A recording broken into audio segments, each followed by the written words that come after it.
नमस्कार दोस्तों, डेट है आज की 10 अगस्त 2020 और स्वागत है आपका फिल्म बूस्टर न्यूज़ डिस्कशन में।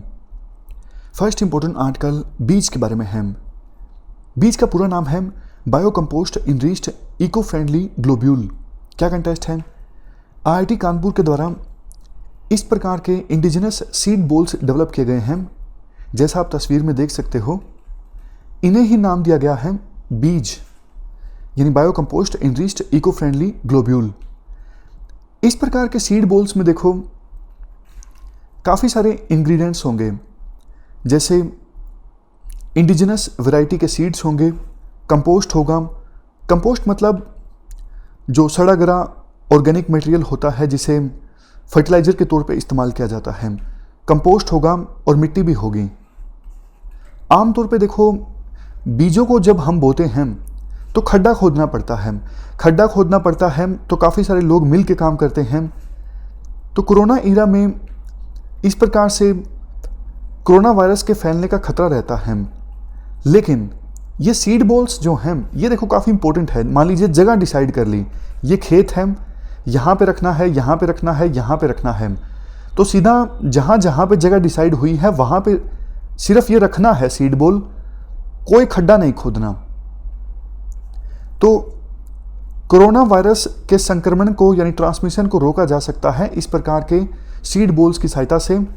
खड्डा वगैरह नहीं खोदना पड़ेगा, काम कम हो जाएगा और वाटर से कांटेक्ट में आते ही इन सीड बॉल्स से सीड जो है वो जर्मिनेट हो जाएंगे। किसने डेवलप किया है इस प्रकार की सीड बॉल्स को यानी बीज को? आईआईटी कानपुर ने। चलते हैं आगे। अगला आर्टिकल सब मिशन ऑन एग्रीकल्चरल मैकेनाइजेशन के बारे में है। क्या कंटेस्ट है?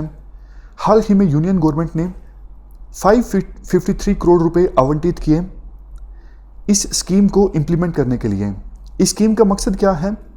स्कीम का मकसद ये है एग्रीकल्चर सेक्टर में मशीनों के यूज़ को प्रमोट करना। अगर देखो खेत में सारा काम मैनुअली होता है, हाथों से होता है, तो प्रोडक्टिविटी काफ़ी कम आती है, टाइम भी काफ़ी ज़्यादा लग जाता है। लेकिन अगर मशीनों से काम होता है तो काम जल्दी हो जाता है, बहुत सारी लेबर सेव की जा सकती है। ये मकसद होता है मैकेनाइजेशन को प्रमोट करने का, ताकि उपज जो है वो इंक्रीज हो, यानी पैदावार इंक्रीज हो। इस सबमिशन को लॉन्च किया गया था अप्रैल 2014 में।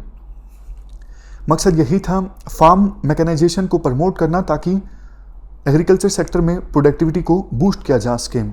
स्पेसिफिकली बात की गई है रेशो जो है farm power divided by cultivable unit area, ये रेशो, इस रेशो को 2 किलोवाट पर हेक्टेयर तक लेकर आना। अब क्वेश्चन ये उठता है कि कैसे सरकार ये करती है? मतलब चलो ये तो समझ में आ गया, मिशन का काम यह है कि फार्मर्स ज़्यादा से ज़्यादा मशीनों को यूज़ करें अपने खेतों में, ये प्रमोट करना। बट कैसे? सरकार इसके लिए सब्सिडी देती है किसानों को कि भैया आप मशीनें परचेज कर लीजिए, फार्म इक्विपमेंट्स परचेज कर लीजिए, इसके लिए हम आपको सब्सिडी देंगे। और भी बहुत सारी चीज़ें हैं, जैसे अवेयरनेस फैलाना, कस्टम हायरिंग सेंटर, मतलब किसान नहीं परचेज करना चाहते इक्विपमेंट्स तो किराए पर ले लें।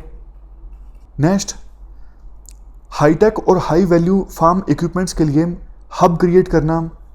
इसके बाद देश के विभिन्न इलाकों में टेस्टिंग सेंटर्स भी ओपन करना, जहां पे इक्विपमेंट्स की परफॉर्मेंस की टेस्टिंग हो सके और सर्टिफिकेशन हो सके। अब तो देखो ये जो सबमिशन है ये एक बड़ी अम्ब्रेला स्कीम का पार्ट है जिसका नाम है ग्रीन रेवोल्यूशन कृषि उन्नति योजना। इसमें 11 स्कीम्स शामिल हैं और 11 में से एक है सब मिशन ऑन एग्रीकल्चर मैकेनाइजेशन। यहाँ पर देखिए इस प्रकार की टोटल इस बड़ी अम्ब्रेला स्कीम में 11 स्कीम्स आती हैं। चलते हैं आगे। Next article butterflies species of Matheran के बारे में है। मैथरन क्या है?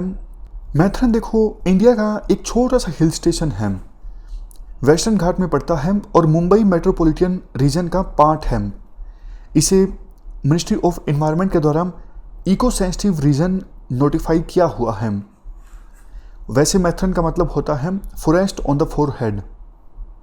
तो ये तो हमने जाना मैथरन के बारे में। अब कंटेक्स्ट ये है, हाल ही में बॉम्बे नेचुरल हिस्ट्री सोसाइटी के साइंटिस्ट ने एक रिसर्च पेपर पब्लिश किया। किसके ऊपर? मैथरन में उन बटरफ्लाइज के ऊपर जिनको भुला दिया गया है, यानी फॉरगॉटन बटरफ्लाइज के ऊपर। कहाँ पर? मैथरन में। और ये रिसर्च पेपर कहाँ पे पब्लिश हुआ? एक कम्युनिटी पीयर रिव्यूड जर्नल है, बायोडाइवर्सिटी डेटा जर्नल, यहाँ पे रिसर्च पेपर पब्लिश हुआ। तो साइंटिस्ट ने अपने इस रिसर्च पेपर में ये बताया, उनको मैथरन में 125 सालों के बाद 140 रेयर स्पीसीज मिली हैं, जिसमें से 77 तो नहीं हैं। पिछली बार देखो, इस मैथरन इकोसेंसिटिव जोन में बटरफ्लाइज को कोडिफाई किया गया था 1894 में। उसमें रिसर्चर्स ने 78 स्पीसीज को आइडेंटिफाई किया था। मैक्सिमम जो डाइवर्सिटी है बटरफ्लाइज की, वो देखो रिकॉर्ड की गई थी विंटर सीजन के दौरान, और सबसे कम की गई थी मानसून सीजन के दौरान 80। बटरफ्लाइज की गिनती करने के लिए बायो स्टैटिस्टिकल टेक्निक्स का इस्तेमाल किया जाता है। टीम ने बारकोड सिस्टम का इस्तेमाल किया सीजन्स को डिनोट करने के लिए और बटरफ्लाइज की एक्टिविटीज़ को डिनोट करने के लिए। ये जो सिस्टम होता है बारकोड वाला, ये देखो बायोलॉजिस्ट की मदद करता है बटरफ्लाइज को स्टडी करने में और बटरफ्लाइज से संबंधित डेटा को इफेक्टिवली और कंसाइसली प्रेजेंट करने में। सिग्निफिकेंस देखो इस रिसर्च की ये है, क्योंकि बटरफ्लाई इकोसिस्टम में बहुत इंपॉर्टेंट रोल प्ले करती हैं, तो बटरफ्लाइज की संख्या कम है ज़्यादा है, इससे हमें ये पता लग सकता है इकोसिस्टम की फ़िलहाल हेल्थ कैसी है। चलते हैं आगे जाने से पहले बॉम्बे नेचुरल हिस्ट्री सोसाइटी के बारे में जान लेते हैं। इससे संबंधित क्वेश्चन यूपीएससी ने 2014 में प्री में पूछा था। ये देखो लार्जेस्ट नॉन गवर्नमेंटल ऑर्गेनाइजेशन है इंडिया में, जो कि बायोडाइवर्सिटी रिसर्च और बायोडाइवर्सिटी के कंजर्वेशन की दिशा में काम करती है।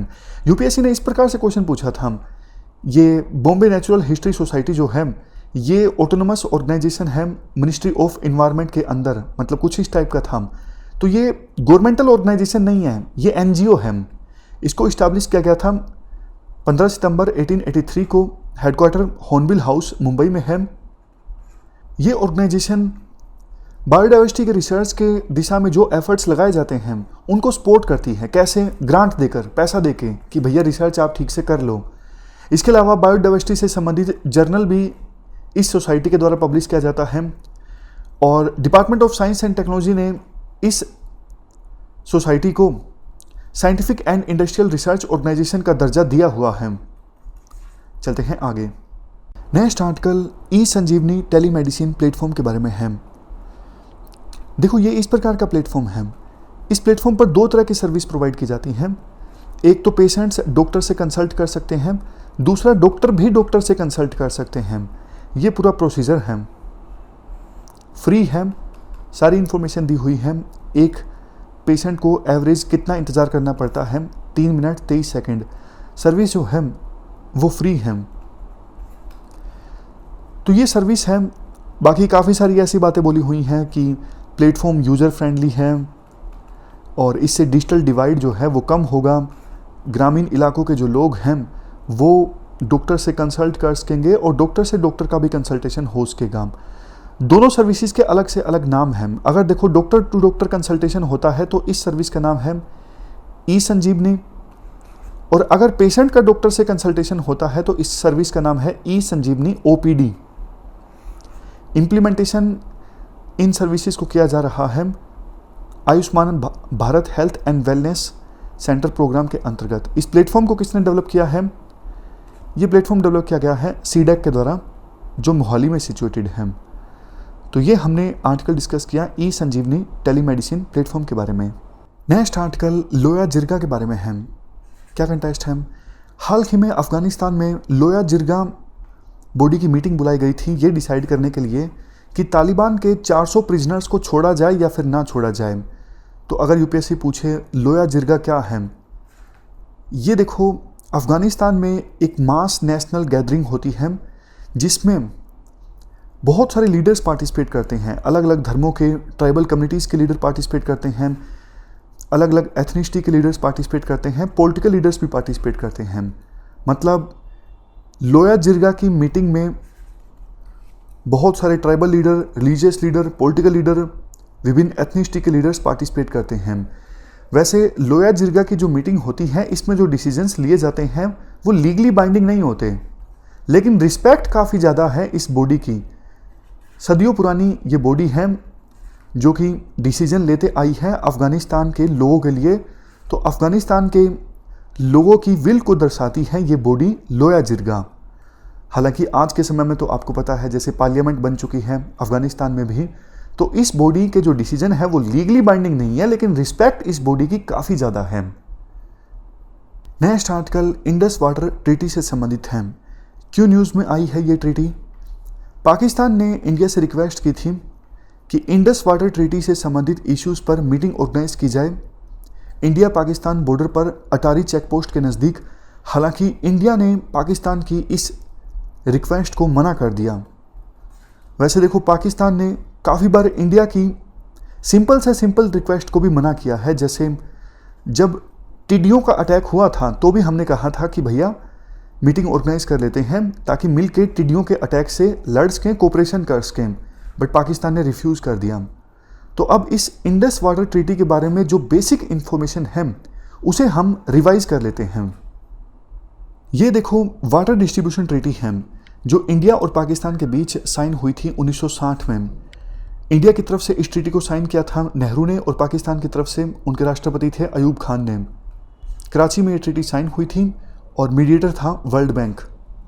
ट्रीटी में ये डिसाइड हुआ था कि इंडस रिवर सिस्टम में 3 जो ईस्टर्न रिवर्स हैं, ब्यास, रावी और सतलुज, इनका एक्सक्लूसिवली इंडिया इस्तेमाल कर सकेगा।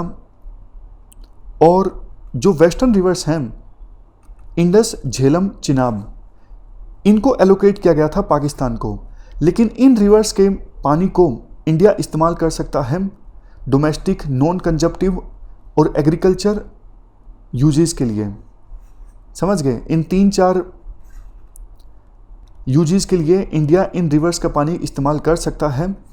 बाकी पाकिस्तान को एलोकेट की गई थी ये 3 रिवर्स। ट्रीटी में ये डिसाइड हुआ था कि इंडिया और पाकिस्तान दोनों के वाटर कमिश्नर्स 1 साल में 2 बार मिलेंगे और प्रोजेक्ट साइट्स पर टेक्निकल विजिट्स को भी अरेंज किया जाएगा। दोनों देश एक दूसरे से ये भी शेयर करेंगे कि रिवर में कितना वाटर फ्लो हो रहा है और कितने वाटर को दूसरे देश के द्वारा इस्तेमाल किया जा रहा है। ये ट्रीटी एक मैकेनिज्म इस्टेब्लिश करती है जिसके तहत दोनों देश आपस में इंफॉर्मेशन शेयर कर सकते हैं, कोऑपरेट कर सकते हैं इन रिवर्स के यूज से संबंधित। तो इसी ट्रीटी के अंदर जो प्रोविजन था कि वाटर कमिश्नर्स दोनों देशों के 1 साल में 2 बार मिलेंगे, पाकिस्तान ने कहा मिल लीजिए, इंडिया ने कहा हमें नहीं मिलना है। तो ये हमने आर्टिकल डिस्कस किया इंडस वाटर ट्रीटी के बारे में। हमारी आज की इस डिस्कशन में इतना ही है। अब हम जल्दी से एक बार रिवाइज कर लेते हैं आज हमने क्या क्या डिस्कस किया। आपके सामने ये 4 स्टेटमेंट्स हैं। इन स्टेटमेंट्स को आप ध्यान से पढ़ लीजिए और मन में सोच लीजिए कौन सी स्टेटमेंट सही है, कौन सी गलत है। पहली स्टेटमेंट सब मिशन ऑन एग्रीकल्चर मैकेनाइजेशन के बारे में बिल्कुल ठीक है। हमने ये भी डिस्कस किया था कि इस मिशन सब मिशन का मकसद ये है, जो रेशो है farm power to cultivable unit area की, इस रेशो को इंक्रीज़ करना है 2 किलोवाट पर हेक्टेयर तक। उसके बाद दूसरी स्टेटमेंट, सॉरी यहाँ पे सही आएगा, ये स्टेटमेंट सही है। उसके बाद दूसरी स्टेटमेंट इंडस वाटर ट्रीटी से संबंधित ये गलत है, क्योंकि देखो ये ट्रीटी साइन हुई थी 1960 में, ना कि 2001 में। इसको मीडिएट करवाया गया था वर्ल्ड बैंक के द्वारा, ये सही है। नेक्स्ट, ई संजीवनी टेलीमेडिसिन प्लेटफॉर्म, ये स्टेटमेंट देखो गलत है, क्योंकि ये प्लेटफॉर्म ना सिर्फ डॉक्टर टू डॉक्टर बल्कि पेशेंट टू डॉक्टर कंसल्टेशन भी प्रोवाइड करता है। यहाँ पे ओनली है ना, तो इसकी वजह से स्टेटमेंट गलत हो जाती है। सबसे लास्ट में बॉम्बे नेचुरल हिस्ट्री सोसाइटी, ये one of the largest NGO है इंडिया में जो बायोडाइवर्सिटी के रिसर्च और कंजर्वेशन के काम में लगा हुआ है। सही स्टेटमेंट। तो thank you very much for discussion.